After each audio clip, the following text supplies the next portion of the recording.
India की number 1 choice Bharat matrimony.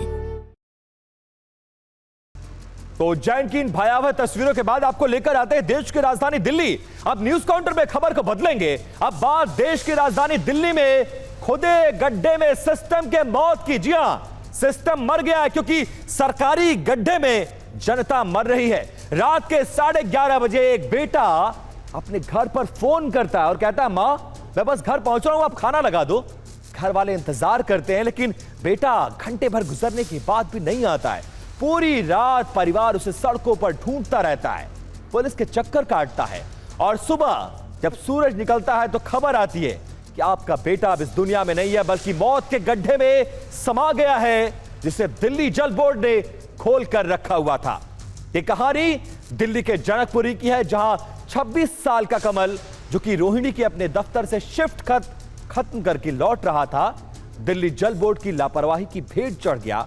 वो सड़क जिसे हम विकास की राह कहते हैं, वहां जल बोर्ड ने एक ऐसा डेथ ट्रैप छोड़ा था जिसमें कमल अपनी बाइक समेत समा गया। आज सवाल सिर्फ एक हादसे का नहीं है, सवाल उन कातिल गड्ढों का है जिनका हिसाब देने वाला अब कमल की मौत के बाद कोई है ही नहीं। सबके मुंह पर चुप्पी है। तो कहते हैं वक्त हर जख्म को भर देता है, लेकिन दिल्ली के जनकपुरी में वक्त की हर बीतती हुई सुई एक परिवार को मौत की तरफ धकेल रही थी। कमल की जान बच सकती थी, ऐसा क्यों कहा जा रहा है? क्योंकि अगर हमारी पुलिस रात के 11 बजे घड़ी देखकर काम नहीं करती, 11 वाला जो सिस्टम है ना, उससे अगर बाहर निकल पाती, तो ये शख्स जो आपको दिख रहा है दोनों तरफ, एक तरफ उसकी बाइक और एक तरफ वो आज हमारे बीच जिंदा होता। टाइमलाइन को देखिए और खुद तय कीजिए कि ये पुलिस की लापरवाही नहीं तो फिर और क्या है? हम क्यों इस पर सवाल खड़े कर रहे हैं? रात के 11:30 बजे कमल ने घर पर फोन किया और कहा कि खाना निकाल कर रखो, मैं पहुंच रहा हूं। रात के 12:30 बजे थाने में भटकता हुआ परिवार, क्योंकि 1 घंटे तक घर नहीं पहुंचता है कमल, विकासपुरी थाने पहुंच चुका था। फोटो हाथ में थी, आंखों में आंसू थे, लेकिन पुलिस का जवाब था कल सुबह 11 बजे आना, तब हम देखेंगे, 11 बजे के बाद देखेंगे। यह जवाब था। यह वो कीमती वक्त था जब पुलिस की तत्परता एक कमल को उस 30 फीट गहरे पाताल से खींचकर ला सकती थी। सुबह 7:30 बजे पूरी रात जगने के बाद पुलिस का फोन आता है, मदद के लिए नहीं बल्कि यह बताने के लिए कि कल रात जिस बेटे को ढूंढने के लिए आप मेरे पास आए थे, वो बेटा अब सिस्टम के गड्ढे में मर चुका है और सुबह 8 बजे गड्ढे से उसका शव निकाला जाता है। यानी सीधी सी बात है, पुलिस ने शिकायत पर रिएक्ट करने में बहुत देर कर दी। अगर रात के सन्नाटे में पुलिस टावर लोकेशन के साथ उस 200 मीटर के दायरे को खंगालती, तो आज कमल हमारे बीच जिंदा होता। साफ तौर पर सवाल खड़े हो रहे हैं कि लापरवाही नहीं तो फिर और आखिर है तो है क्या?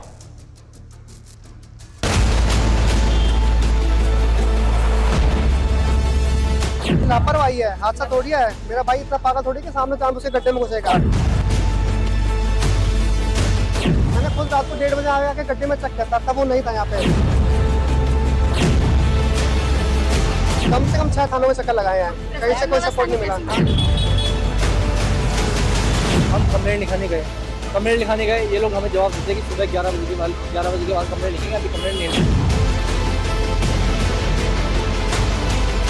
24 घंटे बाद अब क्या लिखोगे रिपोर्ट हमारी? अब तो लड़का चले गया हमारा, क्या रिपोर्ट? हमारा पूरा घर बर्बाद हो गया।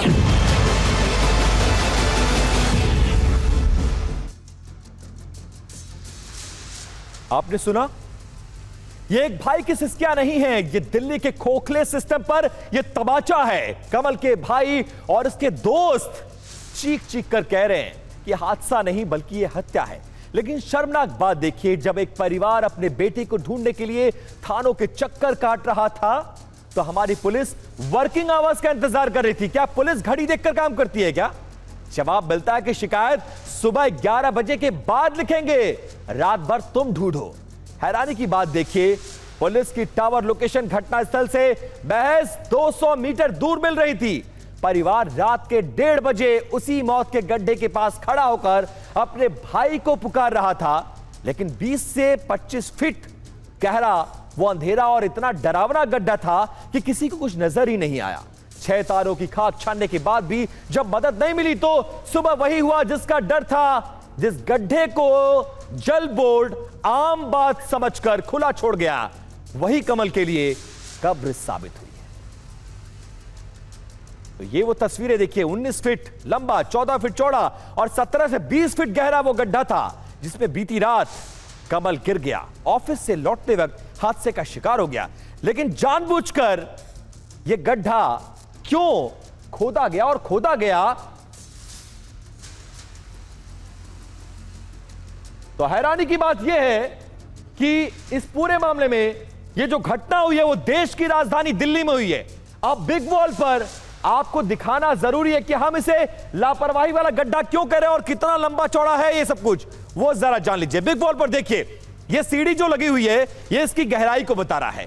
ये जो देखिए, ये 19 फीट इसकी लंबाई है, 19 फीट लंबा गड्ढा, लापरवाही का गड्ढा इसे नाम दिया जा रहा है। और चौड़ाई कितनी है साहब, ये वाला एरो देखिए, 14 फीट चौड़ा।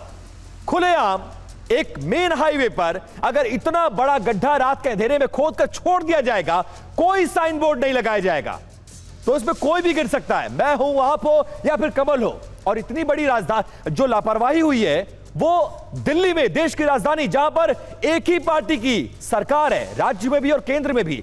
जिस विधानसभा में यह घटना हुई वहां के विधायक है आशीष सूद। और आपको कुछ डिटेल्स और बताएं उससे पहले ग्राउंड पर मौके पर मौजूद थे हमारे संवाददाता विवेक शर्मा, उनकी छोटी सी रिपोर्ट देखिए और उसके बाद कुछ और डिटेल्स आपको बताएंगे। इस वक्त मेरे ठीक सामने आप जो गड्ढा देख रहे हैं, इसी में गिरकर कमल की मौत हुई। इस वक्त आप ये देखेंगे कि गड्ढा कितना गहरा आपको नजर आएगा। अगर इसकी लंबाई और चौड़ाई की बात करें तो गड्ढे की जो लंबाई है वो तकरीबन 19 फुट है, यानी कि गड्ढा जो है काफ़ी लंबा नज़र आएगा। इसके अलावा अगर हम इसकी चौड़ाई की बात करें तो इसकी चौड़ाई जो है वो आपको यहाँ पर हम दिखाएं तो आपको इसकी चौड़ाई जो है वो तकरीबन 14 फीट जो है वो नज़र आएगी। तो ये गड्ढा जो है काफ़ी गहरा था। बताया जा रहा है कि 2 से 3 दिन पहले ये जो गड्ढा जो है वो किया गया था और काफ़ी समय से यहाँ पे कंस्ट्रक्शन का काम जो है वो चल रहा था। देख सकते हैं, अगर चौड़ाई की बात करें तो ये चौड़ाई जो है 14 फीट है तकरीबन।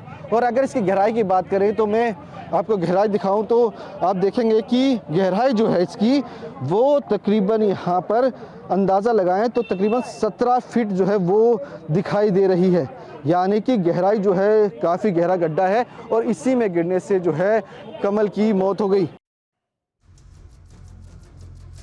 दिल्ली देश की राजधानी है और दिल्ली की जिस विधानसभा में यह घटना हुई है वहां के विधायक है आशीष सूद।